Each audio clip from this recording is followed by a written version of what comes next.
right, we're going to start now. It's 7 o'clock. We're having a public hearing here. My name is Matt Hopkinson. I'm the project manager for this. We'll be talking about the Hubbardston Route 62 over the West Branch of the Ware River. I work in the Bridge Project Management section at the Mass Department of Transportation's Highway Division in Boston. Just so you know, your attendance at the hearing can be formally recorded. Once the hearing is over, the attendance sheet, which is over by the door, will become a part of the public record for the hearing. So if you'd like your attendance at this hearing to be part of the public record, please sign in. There's also handouts next to the sign-in sheet. You can pick one up. It has details of the project. Folks we have here, besides me, of course, Mickey Splain from the District 3 office, Josh Lund from McFarland Johnson, and Rob Lucchini. I almost had it right. Also from McFarland Johnson. They're the design consultant for MassDOT. And our transcriptionist, Walter Mantani, Arlington Typing and Mailing in Arlington, Mass. He'll be making a verbatim transcript of tonight's hearing. So to have it included in the transcript, I'll add that the notice of hearing appeared in the both the Telegram and Gazette and the Gardner News on January 2nd and January 9th, 2019. A copy of the notice is in the handout and will be attached to the final hearing transcript. So the project we're talking about is there's a couple of sets of culverts that allow Route 62 to cross over the West Branch of the Ware River. And we're currently at the 25% design stage. We estimate the total project will cost about $2.25 million. The funding source is it's non-federal aid at this point. It may become federal aid off-system bridges if we can, if we can manage that. Non-federal aid is state funding. If it does become federal aid, it'll be 80% federal funding and matched by 20% state funds. As you may be aware, the reason for the project is to replace two structurally deficient bridge structures. In a few minutes, Josh is going to start the presentation for the details of the project. But first, well, I'm not going to do that. I was going to say we're going to have the right-of-way person explain the right-of-way procedure, but there's no easements required for this project at this point, so we're going to skip that. So I guess that's it. Josh, if you'd like to start the presentation. Thanks, Pat.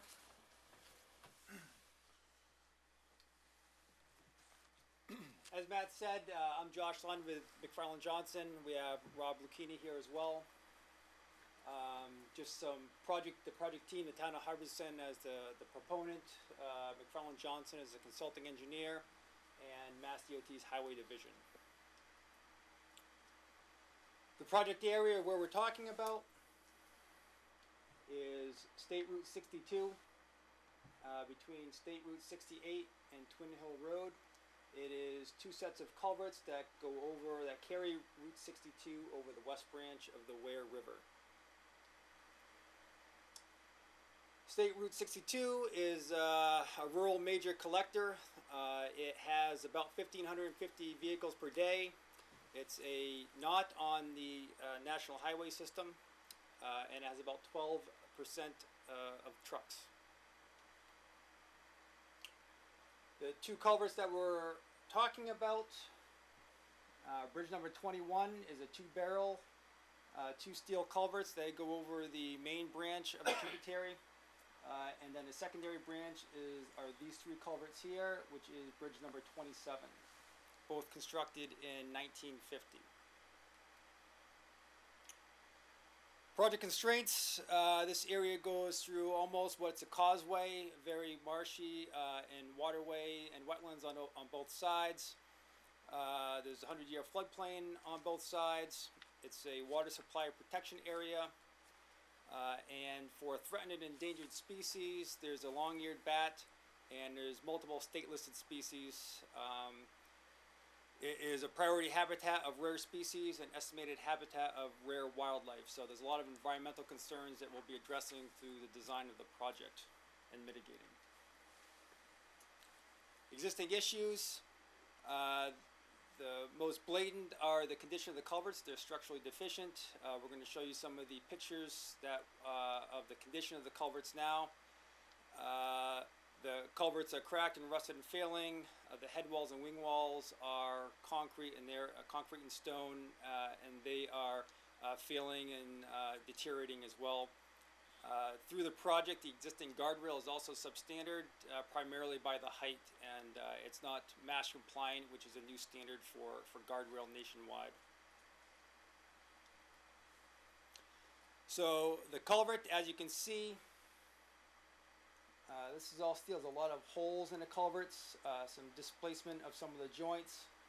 Here we got some of the rocks that are coming through on top, and the shape to some movement in the culvert, so a deficient condition. Head walls, we got some cracking of some of these repairs that were here previously. We got some areas where the stones are falling away, creating a condition that's going to only worsen as time goes on. Similarly with the head walls, or the wing walls rather, stone displacements and some movement of those walls. The guardrail throughout the project area is substandard. Again, that's based on the height and the MASH compliance. So project goals. We want to minimize the environmental impacts that we had talked about, the wetlands, the endangered species, and we want to reduce some of the vehicular collisions that have been with some of the wildlife, primarily turtles and other amphibious aquatic life that crosses Route 62 at this location. We want to replace the deficient culvert crossings, provide a larger hydraulic opening and a safer river crossing, and we want to replace the substandard guardrail throughout the project limits. The scope of the project for the replacing of the existing culverts, we're going to replace both the culverts. We're going to reconstruct the roadway within the project limits between on either side of the culverts, and we're going to construct a turtle barrier on each side of the road through the project area to prevent the turtles from getting up and crossing the road. The benefits: provide a safe bridge crossing with a 100-year life. Larger opening underneath the bridge will help protect it from flooding in the future, and reduce the number of collisions or casualties with the turtles that are crossing the road. The other part of the scope is replace the existing guardrail, which is just replacing the substandard guardrail through the project area with standard guardrail that's going to meet the current standards and provide for better vehicular safety. The project schedule, the 25% design was completed and submitted on June 11th. Today is where we're at now, January 16th, with a design public hearing. The 75% design submittal is due on March 18th of this year. And construction is anticipated to start in the spring of 2020. Rob's going to take over now and talk to you a little about the traffic and how you'll be affected by it. Take over. Two seats? Yep. Alright, so traffic. The culverts will require a full closure of Route 62. Traffic will be detoured to Bear Road, Elm Street, and Route 68. And you can see an increase in traffic at those intersections. As you can see here, the road will be completely closed off in that blue area. It will be barricaded off with temporary barriers and barricades.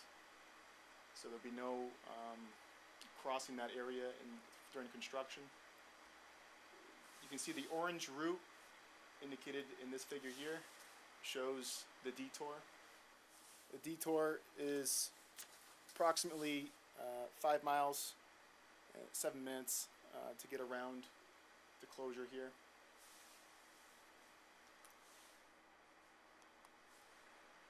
The first intersection, we'll see an increase of turning here onto Bar Road. Bear Road. There'll be plenty of signage associated to that indicating the closure ahead, and that this is the correct detour to take. The next intersection to have impact would be Elm Street, Brigham Street, Main Street, Worcester Street, and Route 68, where you'd see Route 68 traffic taking a left onto Elm, and Elm Street taking a right onto Route 68. And then completing here, connecting back with Route 62, you can see here Route 68 will then terminate there. So the culverts will be placed with a three-side precast concrete rigid frame founded on concrete footings. The westerly bridge will have a 40-foot span, and the easterly bridge a 24-foot span. This will be also in conjunction with a wildlife barrier and wildlife fence that will decrease the collisions with those rare reptiles mentioned previously. Here you can see a longitudinal section or profile of what the bridge number 21 will look like carrying the west branch of the Ware River, the larger of the two bridges, with a much larger hydraulic opening than existing. The second bridge, again showing a larger opening than existing, but smaller of the two bridges. This figure here will give you a concept of what the cross-sectional area would look like for the road, this top figure. Things to note are some of these wildlife barriers that would prevent wildlife that's in the wetland area to get onto the road. And you can see here the bottom would be, this is what the bridge sort of cross-sectional area would look like. So the proposed project will replace the deficient bridges. They will minimize the impact to the surrounding wetlands and to the West Branch. This project will make it easier for rare species and other wildlife to safely cross the road and decrease potential impacts. The improvements to the hydraulic opening will increase functionality of the crossing and reduce the potential for flooding. The project improves all the guardrail within the limits of the project, meeting all current standards. The environmental permitting have a couple agencies such as the EPA, the Clean Water Act, and the Massachusetts Endangered Species Act. It's notable that the USCG or United States Coast Guard is not considered a navigable waterway, so there's no survey required. Minimal floodplain impacts and larger hydraulic opening, and no historical resource or air quality or noise analysis is anticipated for this project. And most notably, with this project, there is no anticipated right-of-way acquisitions or easements. The contact for this, again, is Matt Hopkinson's. His information's here, his email and telephone. And just sort of a recap, again, this is the location in which the bridge here, you can see the river, which is downstream of Brigham Pond, and that will be where the project will take place. And I think that's all we need to talk about that. Yep. Thanks, Rob. I've just got to go through a couple of comments, procedural comments here.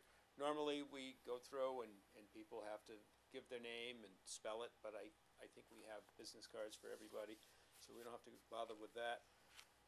Next we ask appointed or elected officials. We have one here, Travis, and so if there's anything you would like to bring up, any comments you'd like to make, or any questions you want to ask within the public hearing, now's the time. Oh, all set. Okay, yep. I mean, you're pretty familiar with the project already, so. And then I think I asked you this last time. We have these handouts. Can I leave them here with you? And then if anyone wants to pick them up they have a mail-in form on there if anyone wants to pick them up and make comments and submit them. If they're submitted within 10 days, which would be January 26th, we can include them in the official transcript. After that, we'll still answer any questions, but they won't make it into the transcript.